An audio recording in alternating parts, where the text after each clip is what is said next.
Assalamualaikum warahmatullahi wabarakatuh. Halo, saya Rizka Probonilawati, mahasiswa Magister Kebijakan Publik dan Governasi Universitas Indonesia.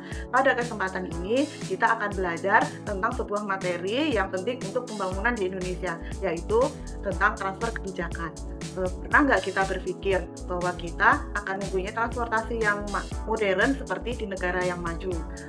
Atau pernah nggak kita membayangkan bahwa Jakarta-Bandung yang biasanya kita tempuh dalam waktu 3 jam akan menjadi 40 menit aja. Nah, sekarang semuanya ini bukan mimpi loh. Sekarang sudah ada kereta cepat Jakarta-Bandung yang kita kenal dengan nama WUS. Nah, sekarang apa sih hubungannya antara transfer kebijakan dengan kereta cepat Jakarta-Bandung ini?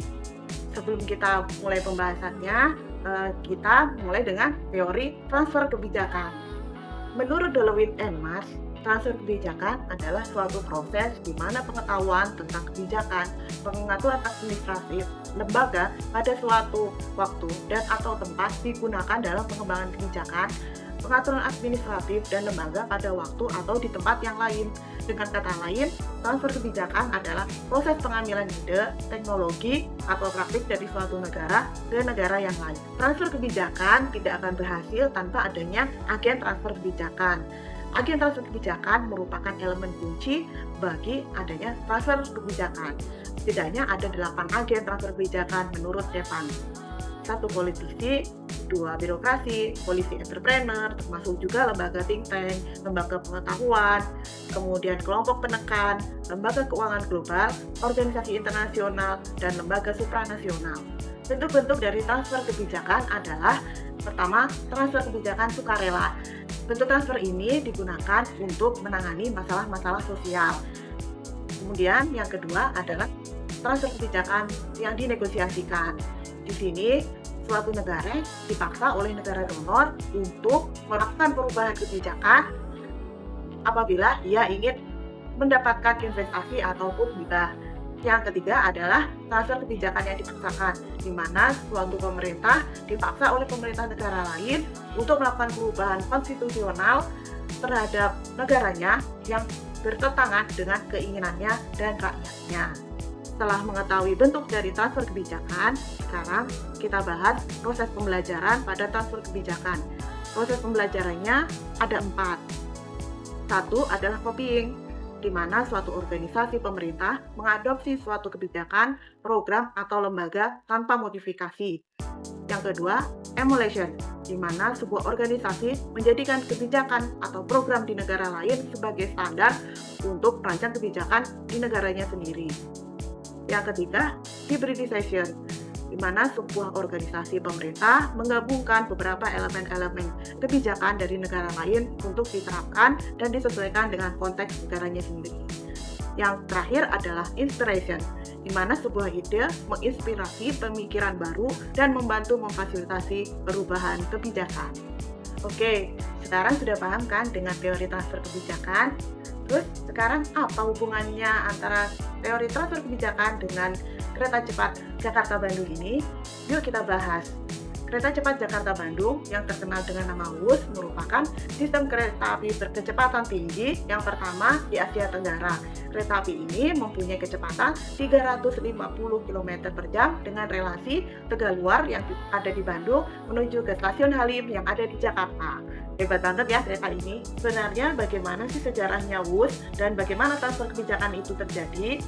WUS adalah proyek prestisius pada masa Presiden Jokowi yang kemudian menjadikan proyek strategis nasional dengan disahkan melalui peraturan Presiden nomor 3 tahun 2016. Sesuai teori pada transfer kebijakan tadi, jelas ada proses pembelajaran ketika Indonesia mengadopsi sistem kereta cepat dari Jepang dan Tiongkok, mulai dari desain rel, sistem operasional, hingga pembiayaan. Pada akhirnya, proyek ini menjadi kerjasama antara BUMN Indonesia dan Tiongkok dengan rute sepanjang 142 km. Tujuannya meningkatkan konektivitas wilayah, mengurangi kemacetan, dan mendorong pertumbuhan ekonomi di sekitar koridor Jakarta-Bandung. Groundbreaking pertamanya di kawasan perkebunan teh Walini milik PT PN 8 pada tanggal 21 Januari 2016. Pada tahun 2017, di kota Beijing, Republik Rakyat Tiongkok, ditandatangani Facility Agreement pembiayaan sarana dan prasarana kereta cepat yang disaksikan langsung oleh Presiden Jokowi dan Presiden RRT Xi Jinping. Nah, yang menjadi agen transfer kebijakannya adalah Kementerian Perhubungan dan PT Kereta Api Indonesia. Lalu, bentuk transfer kebijakan apa pada fenomena kereta cepat ini?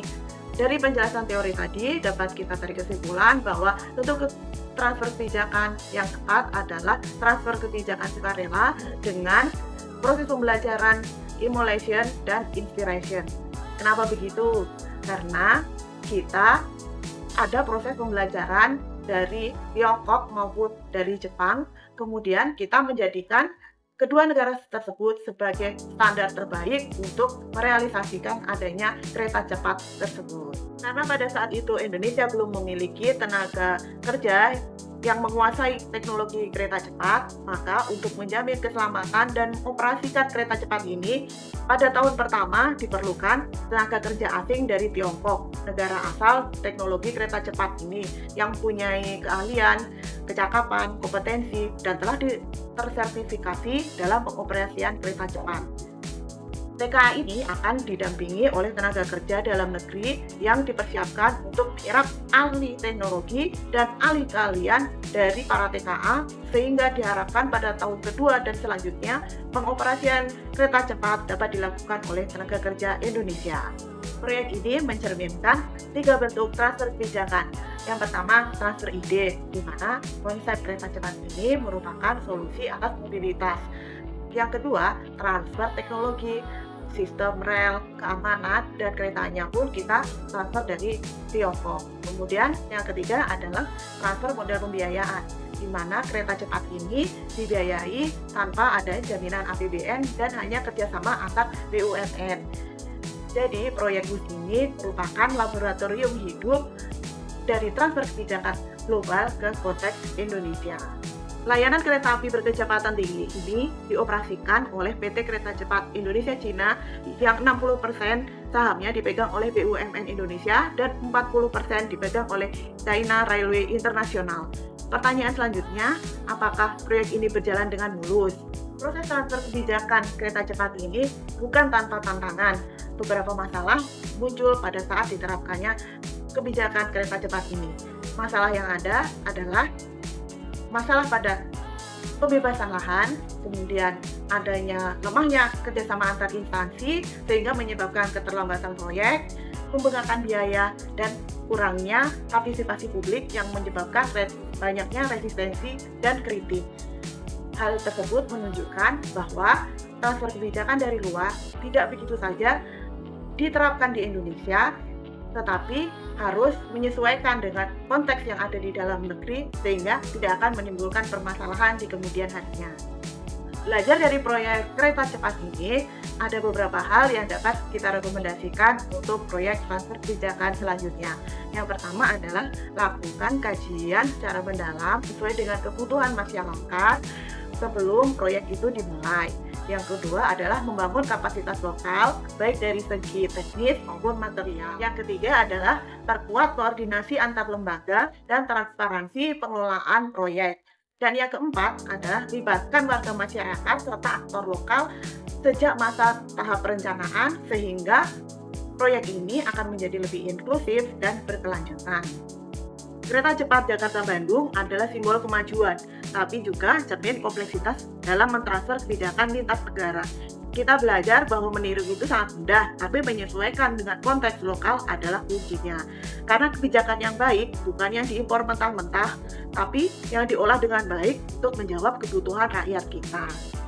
Sekarang sudah paham kan tentang hubungan kereta cepat Jakarta-Bandung dengan transfer kebijakan? Oke, sekian materi hari ini. Video ini dibuat untuk memenuhi tugas akhir dari mata kuliah Pembangunan dan Transfer Kebijakan dengan dosen Wisnu Juwono Mia PhD, Prof. Muhammad Nur Sadik MPM, dan Dr. Pil Reza Fatur Rahman MPP. Sekian, terima kasih. Assalamualaikum, sampai jumpa.